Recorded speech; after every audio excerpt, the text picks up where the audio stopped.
ভিডিওতে আমরা পঞ্চম শ্রেণীর দ্বিতীয় পর্যায়ক্রমিক মূল্যায়নের গণিতে 3 নম্বর স্কুলের অঙ্কগুলো আলোচনা করব। একের কতে দিয়েছে লঘিষ্ঠ আকারে পরিণত করো 84 102। তাহলে 84 102 দুটোই 2 দ্বারা বিভাজ্য। 84কে 2 দিয়ে কাটলে হবে 42। 84কে 2 দিয়ে ভাগ করলে 42 আর 102কে 2 দিয়ে ভাগ করলে হবে 51। এবার এটা কেটেছি 3 দিয়ে, 3 14 42, 3 17 51, তাই হলো 14 17। খতে দিয়েছে 3-এর 7 এবং 5-এর 11-র মধ্যে কোনটি ছোট এবং কোনটি বড় লেখো। তো এগুলো ছোট বড় যেহেতু লবগুলো আলাদা হরগুলো আলাদা, তো এই জন্য এক হর বিশিষ্ট করতে হবে। তো 7 আর 11 লসাগু হচ্ছে 77। 7 আর 11 লসাগু হলো 77।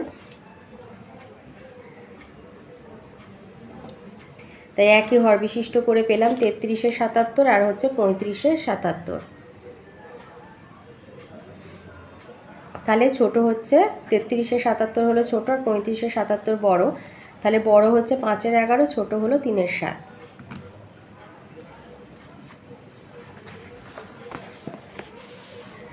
গতে দিয়েছে শূন্যস্থান পূরণ করো একটি আয়তক্ষেত্রের অর্ধ পরিসীমা মানে দৈর্ঘ্য যোগ প্রস্থ। উমতে দিয়েছে ঘতে দিয়েছে বদমাস শব্দটিতে ও এর অর্থ কি লেখো। এটা তোমাদের বইয়ের 138 পৃষ্ঠায় রয়েছে।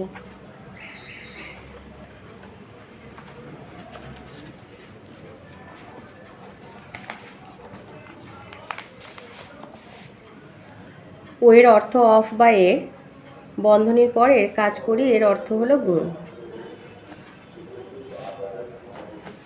উমতে দিয়েছে একটি মাত্র বিন্দু দিয়ে কয়টি সরলরেখা অঙ্কন করা যায় অসংখ্য।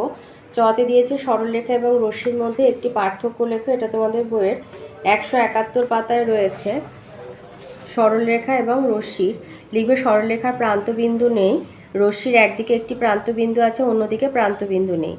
একটি মাত্রই পার্থক্য বলেছে, বা বলতে পারো যে সরলরেখার দৈর্ঘ্য মাপা যায় না, রশ্মিরও দৈর্ঘ্য মাপা যায় না। তো পার্থক্য বলেছে তবে প্রান্তবিন্দুটাই বলবে যে সরলরেখার কোনো প্রান্তবিন্দু নেই, এক রশ্মির কেবলমাত্র একদিকে একটি প্রান্তবিন্দু আছে অন্যদিকে প্রান্তবিন্দু নেই।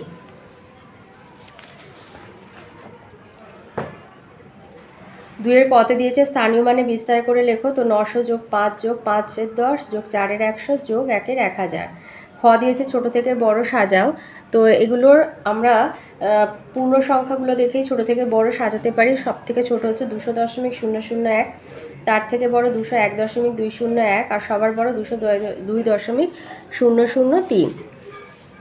তো এইভাবে আমরা লেস দ্যান গ্রেটার দ্যান চিহ্ন দিয়ে সাজিয়ে নেব। গতে দিয়েছে একটি বর্গাকার জমির বাহু দৈর্ঘ্য 15 মিটার হলে জমিটির ক্ষেত্রফল কত। তো বর্গক্ষেত্রের ক্ষেত্রফলের সূত্র বাহু গুণ বাহু, তাই হবে 15 গুণ 15 বর্গ মিটার মানে 225 বর্গ মিটার। ঘতে আছে বিয়োগফল নির্ণয় করতে দিয়েছে 2 পূর্ণ 3-এর 4 বিয়োগ 1 পূর্ণ 9-এর 14। তাহলে 2 পূর্ণ 3-এর 4 আর 1 পূর্ণ 9-এর 14 এগুলো মিশ্র ভগ্নাংশ। তো প্রথমে এগুলোকে অপ্রকৃত ভগ্নাংশে নিয়ে যাবে। তাহলে অপ্রকৃত ভগ্নাংশে হর স্থির থাকে, লবটা তৈরি করতে হয়।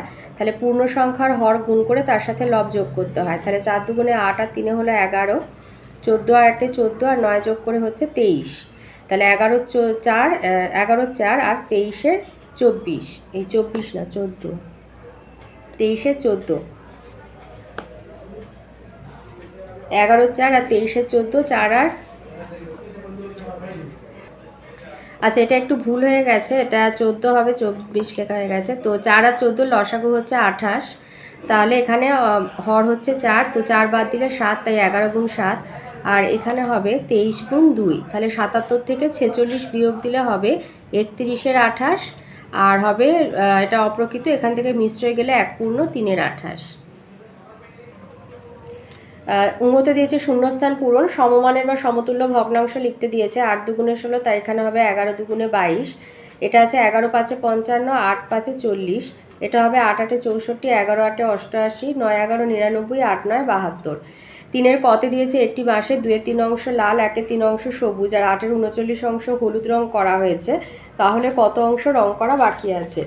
তাহলে রং করা মোট হয়েছে সমান 2-এর 13, 1-এর 3 আর 8-এর 39 যোগ করবে 13 3 আর 39-এর লসাগু 13 দিয়ে ভাগ করলাম, 13 একে 13, 3 নেমে গেল, 13 3 39, 3 দিয়ে গেল, তাহলে লসাগু হচ্ছে 39। তাহলে লিখবে যেহেতু এর হর 13, তাহলে 2 আর 3 গুণ করে 6, এর হর যেহেতু 3, 13 আর 1 গুণ করে 13, আর এখানে 8 বসে গেল, তাহলে যোগ করে হচ্ছে 27 39 মানে 9 এর 13 অংশ। তাহলে ধরি পুরো বাঁশ সমান 1 অংশ, অতএব রং করা বাকি আছে 1 বিয়োগ 9 এর 13, মানে 13 বিয়োগ 9/13 মানে 4 এর 13 অংশ রং করা বাকি আছে। খতে দিয়েছে একটা সরল করতে দিয়েছে, তো প্রথমে প্রথম বন্ধনীর কাজটা করব। তো এখান থেকে পেলাম 5, তাহলে দ্বিতীয় বন্ধনীর মধ্যে দুটো আছে, একটা যোগ একটা বিয়োগ, তো যোগটা আগে করলাম, 95 বিয়োগ 64 হলো।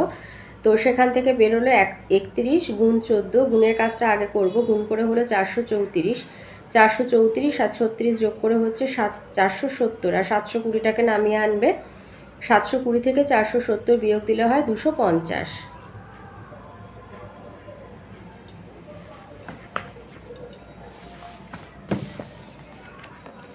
গতে দিয়েছে সমান ক্ষেত্রফল বিশিষ্ট দুটি আয়তকার জমির প্রথমটির দৈর্ঘ্য 28 মিটার, পরিসীমা 104, আর দ্বিতীয়টির প্রস্থ 21 মিটার। প্রত্যেকটি জমির ক্ষেত্রফল কত, দ্বিতীয় জমিটির পরিসীমা কত।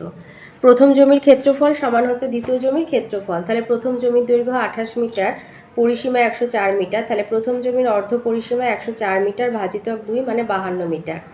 তাহলে প্রথম জমির প্রস্থ কত হবে, 52 মিটার থেকে দৈর্ঘ্য বাদ দিয়ে দেবো 24 মিটার। তাহলে প্রথম জমির ক্ষেত্রফল দৈর্ঘ্য গুণ প্রস্থ 28 গুণ 24 672 বর্গমিটার। তাহলে শর্তানুসারে দ্বিতীয় জমির ক্ষেত্রফল 672 বর্গমিটার, আর দ্বিতীয় জমির প্রস্থ বলে দিয়েছে 21 মিটার, তাহলে দ্বিতীয় জমির দৈর্ঘ্য 672 বর্গমিটার ভাজিতক 21 মানে 32 মিটার। তাহলে দ্বিতীয় জমির পরিসীমা হবে 2 গুণ দৈর্ঘ্য যোগ প্রস্থ করে বার করবে, 2 গুণ 21 যোগ 32, 21 আর 32 যোগ করলে হচ্ছে 53, তার মানে পরিসীমা হলো 106 মিটার। তাহলে প্রত্যেকটি জমির ক্ষেত্রফল 672 বর্গমিটার, আর দ্বিতীয় জমির পরিসীমা 106 মিটার। তো এই ছিল আজকের আমাদের পঞ্চম শ্রেণীর দ্বিতীয় পর্যায়ক্রমিক মূল্যায়নের গণিতের 3 নম্বর স্কুলের অঙ্কগুলো।